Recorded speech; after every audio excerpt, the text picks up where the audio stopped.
Hello दोस्तों, आज हम आए हैं most toughest question of IAS के साथ में, जो हमारा आईएएस 2004 में पूछा गया है। और इसमें आईसी इंजन रिलेटेड आपके मैक्सिमम से मैक्सिमम सारे कॉन्सेप्ट इसमें यूज हो गए हैं। हम इस क्वेश्चन को देखते हैं, जिससे आपके सारे के सारे कॉन्सेप्ट्स एक ही क्वेश्चन से रिवाइज हो जाएंगे। तो इस क्वेश्चन को आप आखिरी तक देखिए, क्योंकि इससे आपके मैक्सिमम कॉन्सेप्ट इस क्वेश्चन में मैक्सिमम कॉन्सेप्ट आपके रिवाइज होंगे। ठीक है, तो चलिए हम इस क्वेश्चन को देखते हैं। इस क्वेश्चन में हमें दिया हुआ है A 6-cylinder 4-stroke engine 10 cm cross 12 cm bore into stroke with compression ratio 6 at RPM 4800 on dynamometer 55 cm length during 10-minute test. Dynamo reads 45 kg, consume 5 kg of fuel. Calorific value given है 45 megajoule per kg.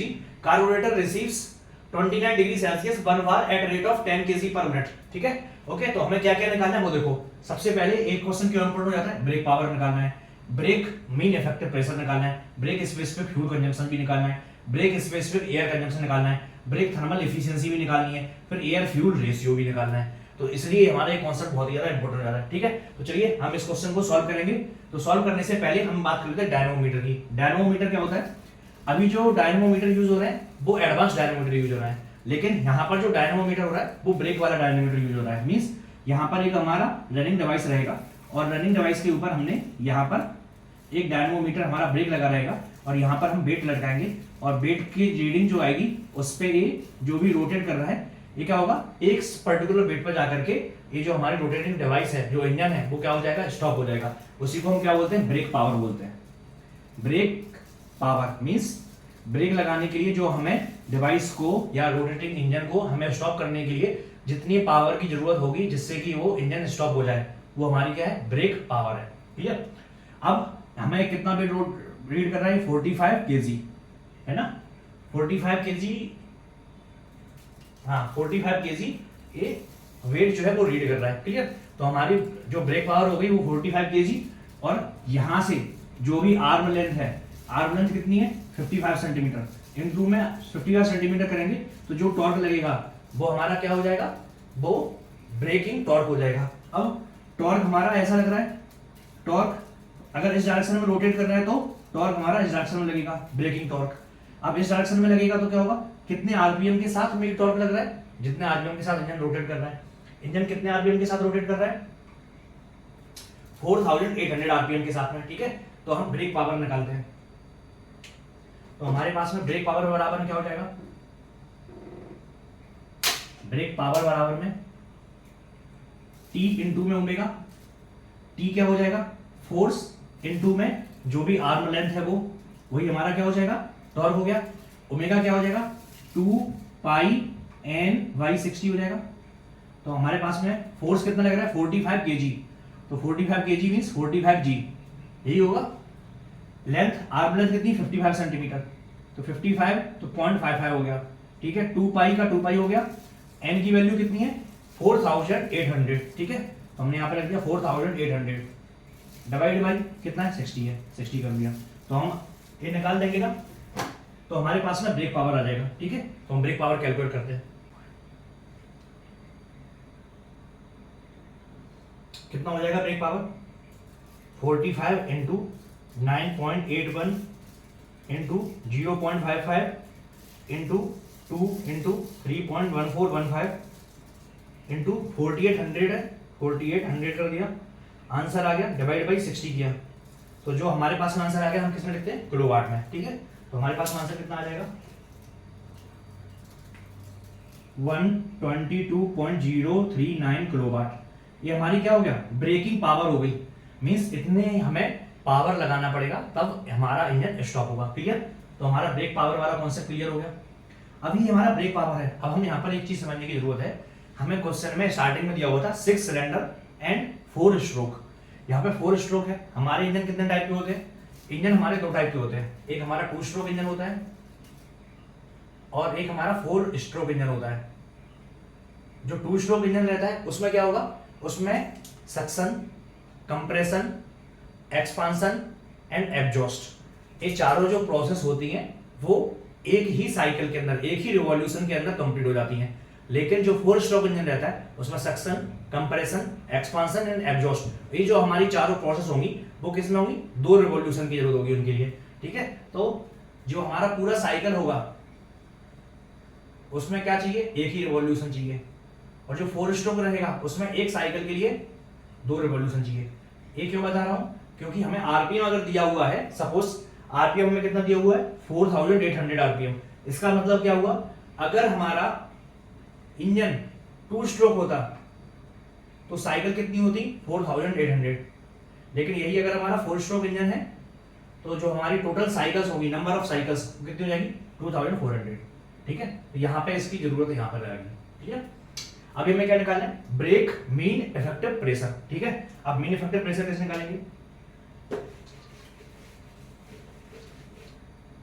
ओहो हमने break power कितना निकाला था वो लिख लेते हैं। ब्रेकिंग पावर बराबर में आया था 122.039, किसमें आया था 1 किलोवाट में, याद रखना इसको। अभी हम अगर ब्रेक पावर की बात कर रहे हैं, हम ब्रेक पावर को कैसे लिख सकते हैं, अगर हम मान के चले हमारा पिस्टन है, पिस्टन और सिलेंडर अरेंजमेंट है, ये क्या है, एक पावर जनरेट कर रहा है। अगर ये पावर जनरेट कर रहा है तो पावर बराबर में क्या हो जाएगा, P इंटू में V। हम क्या मान रहे हैं, PM मीन इफेक्टिव प्रेशर, ये बोला ना मीन इफेक्टिव प्रेशर, मींस इसका मतलब यही हुआ कि ऐसा कौन सा प्रेशर है जिसको हम मीन इफेक्टिव प्रेशर बोले, कि एक कांस्टेंट प्रेशर उसके ऊपर लगे, इसके कारण उतना ही पावर जनरेट हो जितना ब्रेकिंग पावर हमारा है। ठीक है, तो मीन इफेक्टिव प्रेशर हमने लिख दिया इनटू में वॉल्यूम। अब हम वॉल्यूम कैसे फाइंड करेंगे, वॉल्यूम कैसे फाइंड करेंगे, तो ब्रेकिंग पावर हमारी किसमें आई है, किलोवाट में, पर सेकंड में आई है। ठीक है, अब हमें वॉल्यूम जो है, वॉल्यूम कैसे निकालना है, पर सेकंड में, पर सेकंड में कितना वॉल्यूम स्वैप्ट हो रहा है वही आएगा, पर सेकंड में कितना वॉल्यूम स्वैप्ट हो रहा है। अब हम इसका पूरे का वॉल्यूम निकाल लेते हैं। वॉल्यूम पर सेकंड में, पहले तो हम पर सेकंड में कितनी हमारी रिवॉल्यूशन हो रहा है वो निकालते हैं।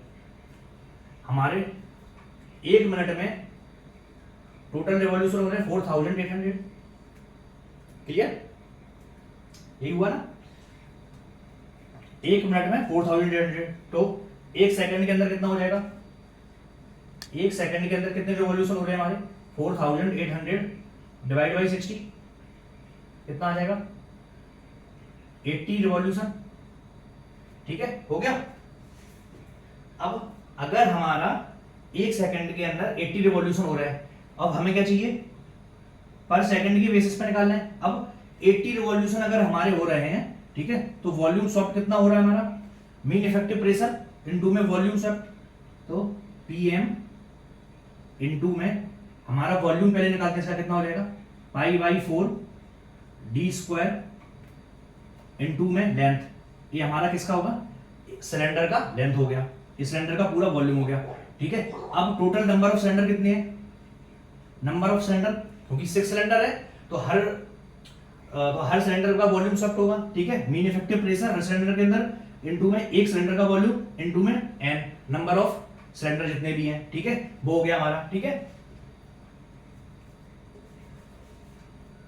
अब अभी क्या निकालना है हमें, अभी टोटल रिवॉल्यूशन कितनी है हमारे 80 है ना, तो क्या हो जाएगा हमारा जो आरपीएम है, आरपीएम y, लेकिन अभी हो क्या रहा है, इतने रिवॉल्यूशन हो रहे हैं, लेकिन 4 स्ट्रोक इंजन है तो होगा क्या, 4 स्ट्रोक इंजन के अंदर जो मीन इफेक्टिव प्रेशर है वो कितना हो जाएगा, जो वॉल्यूम स्वैप्ट होगा वो कितना होगा, क्योंकि जो पावर जनरेट करता है वो एक ही में पावर जनरेट होता है पावर स्ट्रोक में, तो उसमें वॉल्यूम स्वैप्ट कितना होगा, n PM π/4 d square L n into में n/2 rpm/2। तो हमारा rpm/2 क्यों किया हमने, क्योंकि साइकिल निकालनी है, नंबर ऑफ साइकिल। ठीक है, नंबर ऑफ साइकिल, लेकिन अभी किस में आरपीएम, रोटेशन पर मिनट में, रिवॉल्यूशन पर मिनट में, तो हमें पर सेकंड करना पड़ेगा, तो डिवाइड बाई 60।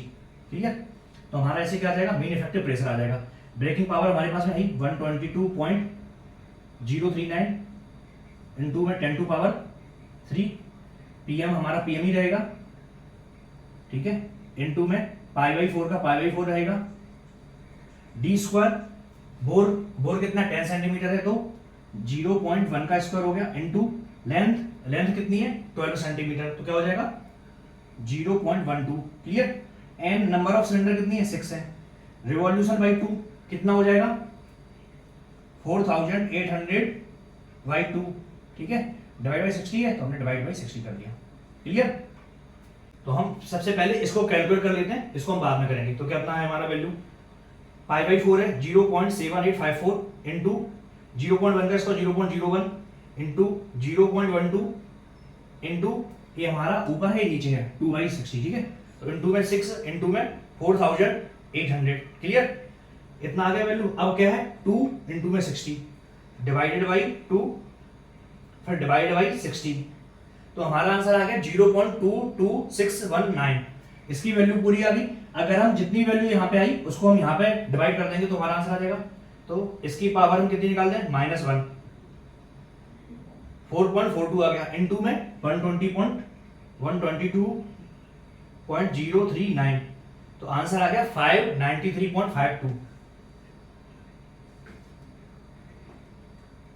539. PM बराबर में कितना आ गया 539.529 इंटू में 10 टू पावर 3 है, इंटू में 10 टू पावर 3। अभी ये किस में आएगा, पास्कल में आएगा, ठीक है। तो अगर हमें किलो पास्कल भी लिख सकते हैं 10 टू पावर 3 को हटा करके, या फिर हम इसको बार में भी कन्वर्ट कर सकते हैं। एक बार में कितने पास्कल होते हैं, 10 to power 5 bar, 10 to power 5 pascal, तो 5.39 बार हो गया, क्लियर। तो मीन इफेक्टिव प्रेशर का मतलब है जब हमारा पावर स्ट्रोक हो रहा है, उस पावर स्ट्रोक की ड्यूरेशन में पावर कितना जनरेट होगा, जितना हमारा मीन इफेक्टिव प्रेशर है थ्रू आउट द वॉल्यूम, ठीक है। तो वो इनटू में वॉल्यूम, ठीक है।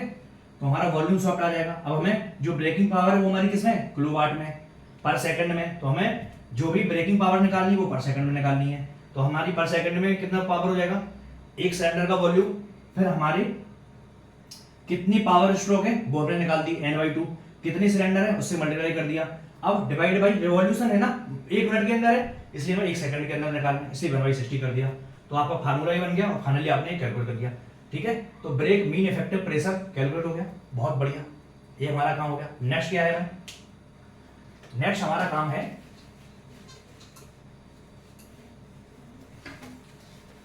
नेक्स्ट क्वेश्चन भी बहुत आसान है अगर आप पढ़ो उसको। तो नेक्स्ट क्वेश्चन में हमें दिया क्या है, नेक्स्ट क्वेश्चन में हमें निकालना है brake specific fuel consumption, means ये किसमें होता है, केजी पर किलोवाट आवर में, बस यूनिट याद रख लो। मींस हमारा फ्यूल कितना कंज्यूम हो रहा है पर किलोवाट आवर पावर जनरेट करने में, क्लियर। तो हम सबसे पहले क्या निकालेंगे, हमें सबसे पहले फ्यूल कंज्यूम निकालना पड़ेगा। तो फ्यूल हमारा कितना कंज्यूम हुआ, क्वेश्चन में कुछ दिया हुआ है, बिल्कुल दिया हुआ है।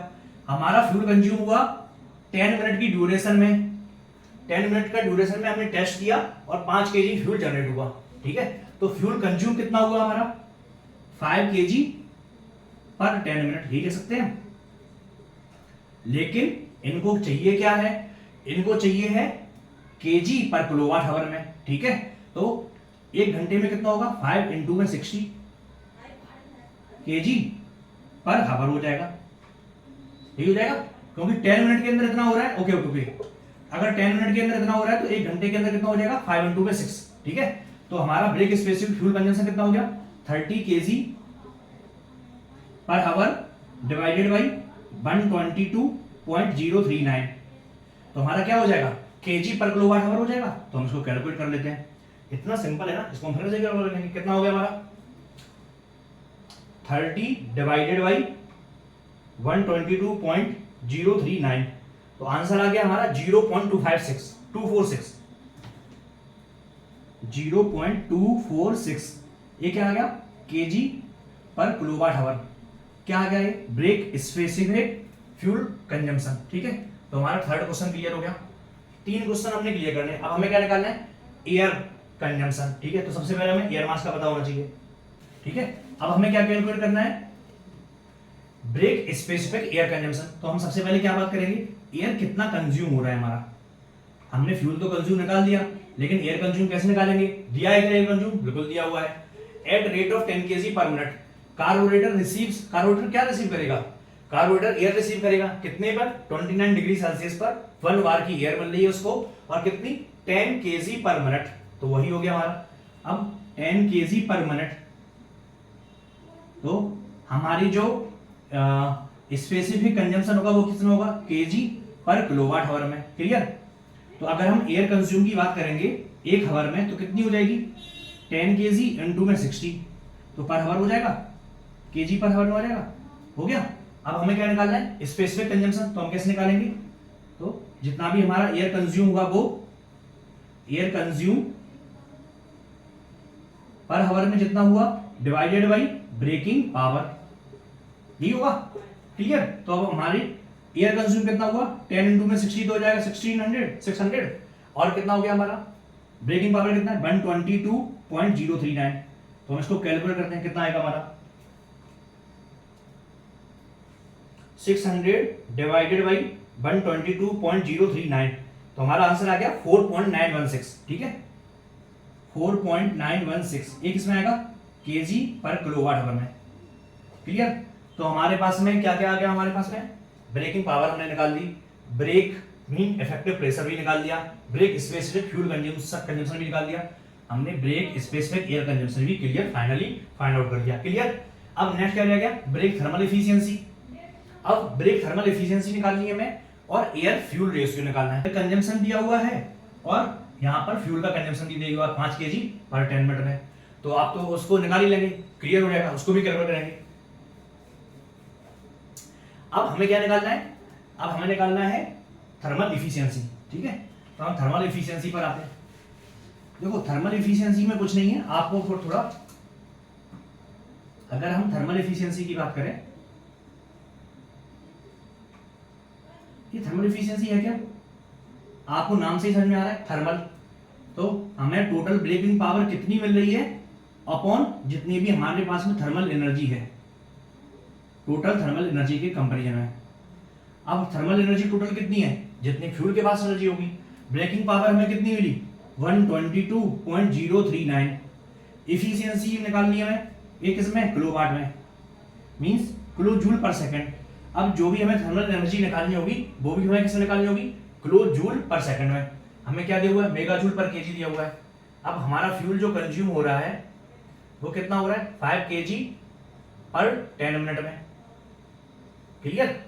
तो अगर हम 10 मिनट में बात करें, 10 मिनट में कितनी कैलोरीफिक वैल्यू जनेगी, कितना एनर्जी मिलेगी, कितना मिलेगी 5 kg इनटू में 45 मेगा जूल, इतनी हीट मिलेगी। लेकिन एक इसमें मिलेगी 10 मिनट में, तो 1 मिनट में कितनी मिलेगी डिवाइड बाई 10 हो गया। अगर हम 1 सेकंड की बात करेंगे तो 1 सेकंड में कितनी मिलेगी डिवाइड बाई 60, तो कितना हो जाएगा ये मेगा जूल पर सेकंड। ठीक है। तो हम इसकी वैल्यू कितनी लिख देंगे 5 इंटू में 45 इंटू में मेगा जूल को मेगा जूल ही लिख देते हैं। और क्या आ जाएगा 10 इंटू में 60 नीचे है तो 10 इंटू में 60 ऊपर आ जाएगा। ठीक है। अब ये ऊपर किलोवाट में है, ये मेगा जूल में है, तो हम इनकी यूनिट को पहले सिंप्लीफाई कर लेते हैं। 122.039 अपॉन 5 इंटू 45 इंटू में 10 इंटू में 60। अभी इसको 10 किलोवाट में है तो 10 टू पावर 3 हो गया, मेगा जूल है तो 10 टू पावर 6 हो गया। अब तो क्लियर हो गया। अगर हम देखें अभी हम कैलकुलेट करें तो 10 टू पावर 3 और 10 टू पावर 6 इनको हम काट देते हैं, एक जीरो यहाँ पे काट देते हैं, एक जीरो यहाँ पे काट देते हैं, तो 10 टू पावर 5 हो गया और नीचे केवल 10 बचा। क्लियर। अब हम इनको डिवाइड कर लेते हैं। तो ऊपर क्या है 122.039 इंटू 6 यही है, डिवाइडेड बाई 5, फिर डिवाइडेड बाई 45 और फिर नीचे केवल 10 बचा हुआ है डिवाइडेड बाई 10। हमारी इफिशियंसी आई 32.54%।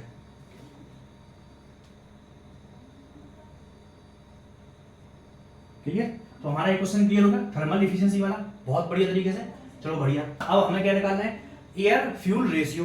एयर फ्यूल रेशियो तो हमें पहले से नाम से पता चल रहा है। हमें क्या है ना कॉन्सेप्ट में कभी भी ज्यादा कॉम्प्लिकेटेड कॉन्सेप्ट नहीं बनाने हैं, ज्यादा कॉम्प्लिकेशन तो हमें ज्यादा रटना पड़ेगा, ज्यादा भूलने के चांसेस। तो इसलिए कॉन्सेप्ट बिल्कुल बिना रटे हुए करना है कि आप नाम पढ़ते ही कॉन्सेप्ट ध्यान आ जाए। एयर रेशियो किसका है एयर का और फ्यूल का। अब एयर कंज्यूम लिखा हुआ है, बिल्कुल लिखा हुआ है, कितना है 10 kg पर मिनट, 10 kg पर मिनट मींस इसका मतलब क्या हुआ 1 मिनट में 10 kg। और फ्यूल का कंज्यूम क्या दिया हुआ है, फ्यूल कंज्यूमशन दिया हुआ है 5 kg, 10 मिनट का टेस्ट दिया हमने तो 5 kg पर 10 मिनट में। क्लियर। अगर हम यहाँ पे एयर फ्यूल रेशियो निकालेंगे पर मिनट में तो इसको भी पर मिनट में कर लेते हैं, तो कितना हो जाएगा 10 kg पर मिनट और यहाँ पे क्या होगा 0.5 kg पर मिनट हो जाएगा। तो हमारी यूनिट सेम है, ठीक है। अब यूनिट से यूनिट कट जाएंगी तो हमारा एयर फ्यूल रेशियो जो आएगा वो कितना आएगा 100 डिवाइड बाई 5, तो एयर फ्यूल रेशियो आएगा 20 आ गया। तो आपने पांचों के पांचों क्वेश्चन सॉल्व कर लिए। क्वेश्चन बहुत ज्यादा टफ था, स्टार्टिंग में बहुत ज्यादा टफ था, क्यों? क्योंकि इसमें बहुत सारी चीजें निकालनी है आपको, बहुत सारी चीजें एक्स्ट्रा दी हुई है। देखो एक्स्ट्रा क्या क्या दिया हुआ है, 29 डिग्री सेल्सियस का कोई यूज नहीं है, 1 आवर इसका कोई यूज नहीं है। क्यों? इसका यूज तब होता अगर हमें मास फ्लो रेट नहीं दिया जाता। अगर हमें इसकी जगह पर हमारे पास में टेम्परेचर है, ठीक है, प्रेशर है, हमारे सॉफ्ट वॉल्यूम हमने निकाल ही दिया है, ठीक है, टेम्परेचर प्रेशर वॉल्यूम है। अब इन तीनों के बेसिस पे हम क्या निकाल सकते थे, अगर आर भी है हमारे पास में, मास फ्लो रेट भी निकाल सकते थे हम। क्लियर? अगर आपको ये वीडियो बहुत अच्छे से समझ में आया है, आईसी इंजन का कॉन्सेप्ट क्लियर हो गया है, तो उस वीडियो को लाइक जरूर कीजिए और चैनल को सब्सक्राइब जरूर कीजिए।